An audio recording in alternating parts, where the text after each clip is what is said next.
দুলাভাই পিছন থেকে আইসা আমার জড়ায়া ধরছে, জড়ায়া ধরে আমার সামনে থেকে ঘুরে, মানে কি বলবো, আমাকে বলার মতো কোনো সুযোগ দেয় নাই আমার দুলাভাই।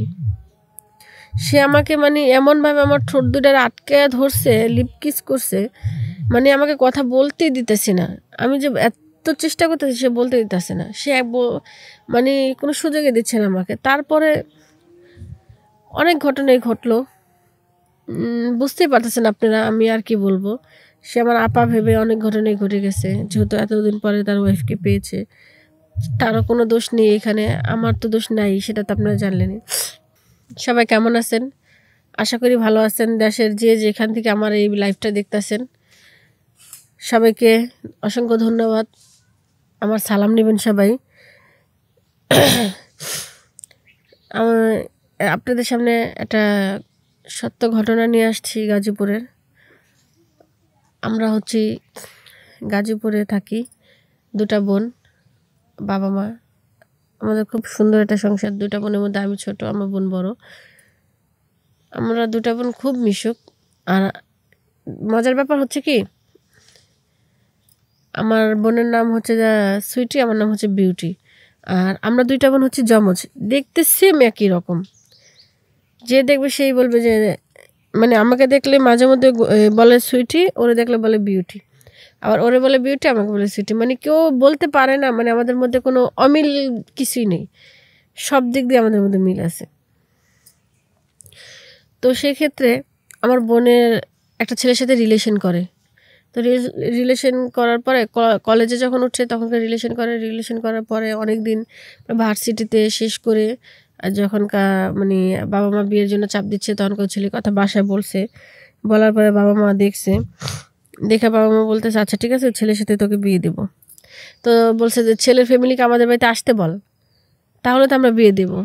তো ও যা ছেলের ফ্যামিলিকে জানার পরে ছেলের ফ্যামিলি আসে, কথাবার্তা বলে, মানে দুজনের ফ্যামিলির সাথে দুজনের ফ্যামিলি মিলে যায়। যাওয়ার পরে মানে বিয়ে ঠিক হয়। আমার খুব আনন্দ হচ্ছিল যে আমার বোনের বিয়ে, আমি খুব মজা করব, সাজগুজ করব, শাড়ি পরবো, খুবই আনন্দ হয়েছে। তো সেই ক্ষেত্রে আমি অনেকই মজা করছি, বিয়ের মধ্যে অনেক মজা হয়েছে, আমি যেরম যেরম চেয়েছি ওরকমই হয়েছে। খুব মজা করে আমার বোনটার বিয়ে হয়েছে। তারপরে দুলাভাই বাসায় যখন গেছে, মানে 2-3 মাস পরে বোনকে আমরা নায়র আনতে গেছি, নিয়ে আমাদের বাড়িতে নিয়ে আসছি বোনকে। নিয়ে আসার পরে আমার বোন খুব সুখী ওই বাড়িতে। ও শ্বশুর শাশুড়ি ননদ ভাসুর দেবর সবাই ওকে খুব আদর করে, অনেক আদর করে। আমার বোন সবসময় আসলে বলতো, ওদের খুব গল্প করতো আমার বোন ওদের খুব গল্প করতো, ওদের এত প্রশংসা করতো যা বলার বাইরে। ওর মুখের থেকে ওদের শ্বশুরবাড়ির ফ্যামিলির প্রশংসা শুনে আমার বাবা মা খুব খুশি হতো। কিন্তু কখনো বদনাম শুনিনি আমার বোনের মুখে থেকে, সবসময় সুনামই বলতো। কারণ হয়তো ভালো আছে দেখে আমার বোন ভালো বলে, খারাপ থাকলে খারাপ বলতো। মানে সেটা ওর ব্যক্তিগত ব্যাপার, ও সংসার করে, ও মানুষের সাথে ওদের সাথে থাকে, ও বুঝে কে কেমন। আচ্ছা যাই হোক, তারপরে আমার বোনের সাথে কথা বলার আমার বোন প্রায় 4-5 মাস পর আমাদের বাড়িতে আসে। আব্বু যা নিয়ে আসে ওকে। আসার পরে সপ্তাহখানিক থাকার পরে দুলাভাই আসে। তাও দুলাভাই আসছে সন্ধ্যার পরে, কারেন্ট চলে গেছে ওই টাইমে। তো দুলাভাই জানতো না যে আমরা যমজ, কখনো দুলাভাইয়ের সামনে একসাথে 2 বোন আসতাম না। আর আমি যে তারটা শালি আসছি সেটা সে জানে, কিন্তু কখনো আমি তার সামনে যাইনি, কারণ এটা সারপ্রাইজ ছিল দুলাভাইয়ের। আর দুলাভাই ঢাকা থাকতো, তো তাই আমাকে কম দেখছে দুলাভাই। আর আপুরে বলছিলাম, আপু তুই কখনো দুলাভাইরে বলবি না, একসাথে হবো দুলাভাইয়ের সাথে তখনকে আমরা বলবো। দুলাভাই বেশি একটা আমাদের বাড়িতে আসতো না, কারণ দুলাভাইয়ের প্রচণ্ড কাজের চাপ ছিল। সে অফিসের ম্যানেজার ছিল, তো তার উপরে দায়িত্ব ছিল। সে ঢাকা থেকে সহজে আসতে পারতো না, আসলেও ওনাদের বাড়িতে আসতো, আমাদের বাড়িতে সময় দিত না। তো আব্বু এবার খুব রিকোয়েস্ট করছে, অনেক শীত পড়ছে, শীতের মধ্যে জামাইরা শ্বশুর বাড়িতে আসে পিঠা মুঠা, এই কারণে মানে আরও নতুন জামাই। তো ভাইয়ারে অনেক রিকোয়েস্ট করার পরে ভাইয়া আসছে।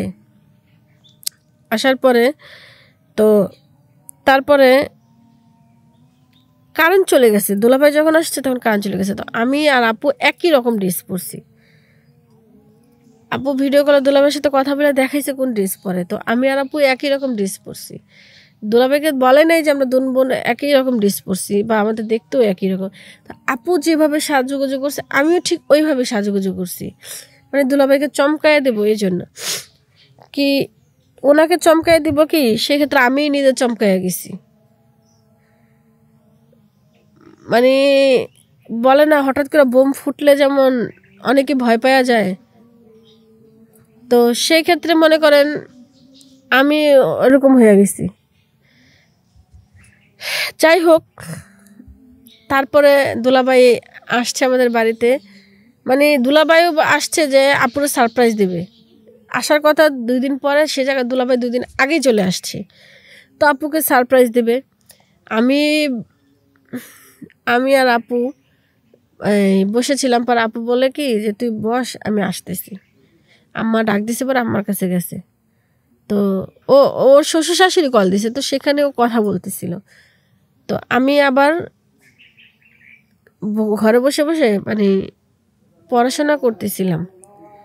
তো ওদিকে ফিরা আমি আবার মানে ফোনে করছিলাম, ফেসবুকে চ্যাট করতেছিলাম, মানে এমনি গান টান দেখতেছি, শাড়ির পেজে ঢুকছিলাম, 3 পিসের পেজে। আমরা 2 বোন আবার মানে খুব সুখী যে অনলাইনে থেকে আমরা বেশিরভাগ কাপড় চোপড় অর্ডার করতাম। তো তারপরে এটা করার পরে আমার বোন যা কথা বলার পরে আমি তো বসেই রয়েছি, অনলাইনেই করতেছি। দুলাভাই পিছন থেকে আইসা আমার জড়ায়া ধরছে, জড়ায়া ধরে আমার সামনে থেকে ঘুরে, মানে কি বলবো, আমাকে বলার মতো কোনো সুযোগ দেয় নাই আমার দুলাভাই। সে আমাকে মানে এমনভাবে আমার ঠোঁট দুটার আটকে ধরছে, লিপ কিস করছে, মানে আমাকে কথা বলতেই দিতেছে না। আমি যে এত চেষ্টা করতেছি সে বলতে দিতেছে না, সে মানে কোনো সুযোগই দিচ্ছে না আমাকে। তারপরে অনেক ঘটনাই ঘটলো, বুঝতেই পারতেছেন আপনারা, আমি আর কি বলবো। সে আমার আপা ভেবে অনেক ঘটনাই ঘটে গেছে, যেহেতু এতদিন পরে তার ওয়াইফকে পেয়েছে। তারও কোনো দোষ নেই এখানে, আমার তো দোষ নাই, সেটা তো আপনারা জানলেনই। পরে যখন কারেন্ট চলে আসছে হঠাৎ করে, দুলাভাই তো আমাকে দেখে অবাক, সে আমাকে দেখে পুরাই অবাক। মানে সে কিছু বলতেও পারতেছে না, কিছু কি করতে পারছে না। কতক্ষণ আমার দিকে তাকায় চোখ দুটা দিয়ে অঝরে পানি ঝরতেছে।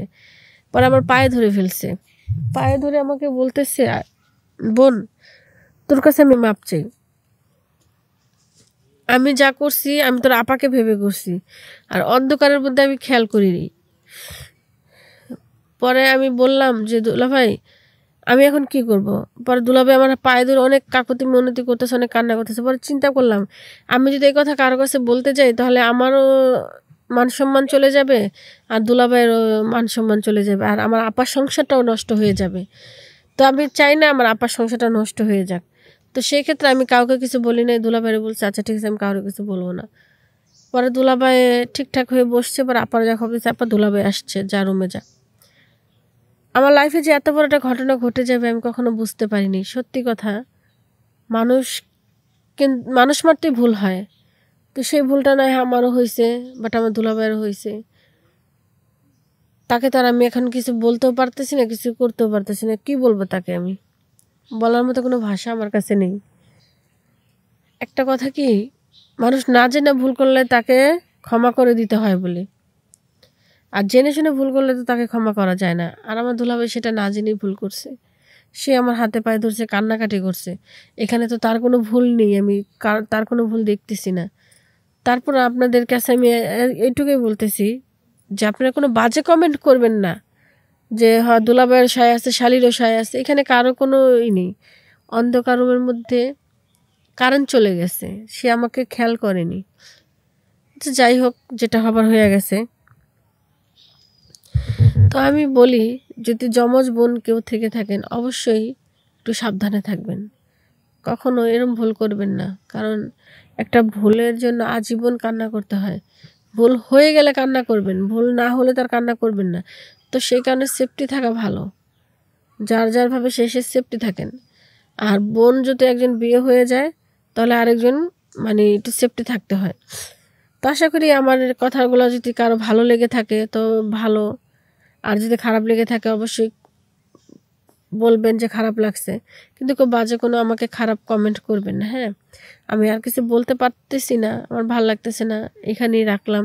সবাই ভালো থাকবেন, সুস্থ থাকবেন আশা করি। আল্লাহ হাফেজ।